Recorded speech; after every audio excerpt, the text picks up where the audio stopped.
Bonjour, aujourd'hui je vous propose de découvrir un nouvel organe du corps humain, les oreilles portent de l'équilibre et de la communication.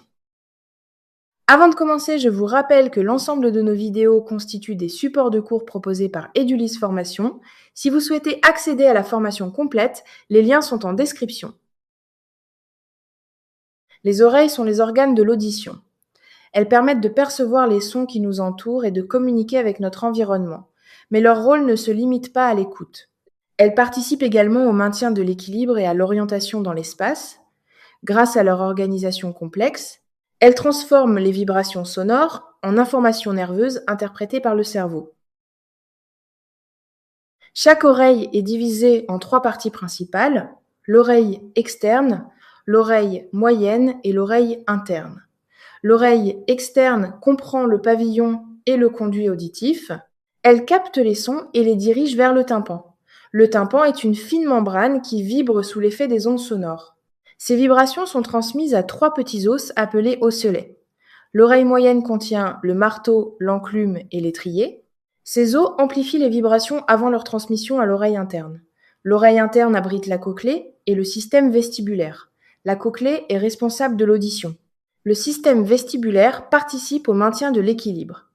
Cette région contient également le nerf vestibulo-cochléaire qui transmet les informations au cerveau.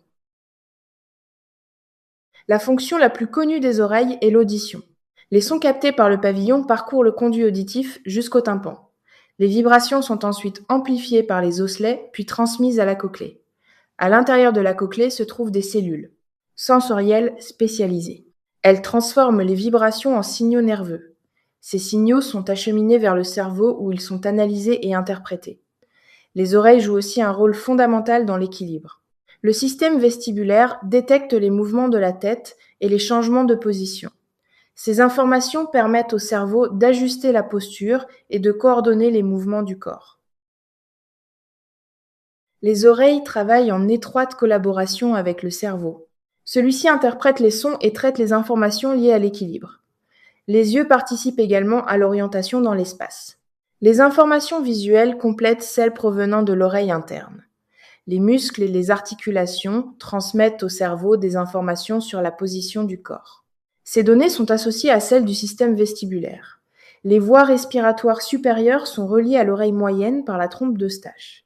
Cette structure permet d'équilibrer la pression de part et d'autre du tympan. L'ensemble de ces échanges contribue à maintenir une audition efficace et un équilibre stable.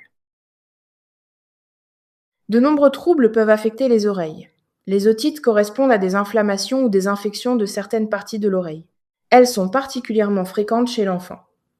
L'accumulation de cérumen peut parfois obstruer le conduit auditif et diminuer temporairement l'audition. La perte auditive peut apparaître avec l'âge, après une exposition prolongée au bruit ou à la suite de certaines maladies. Les acouphènes se manifestent par la perception de sons sans source extérieure. Ils peuvent prendre la forme de sifflements ou de bourdonnements.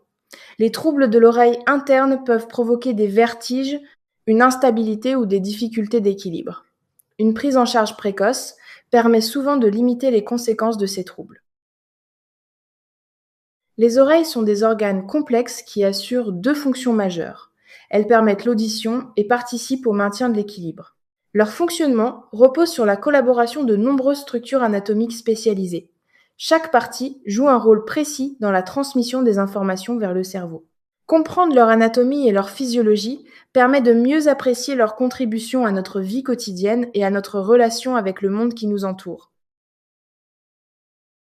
Voilà, c'est fini pour ce sujet. On se retrouve très bientôt pour une nouvelle séance. À bientôt!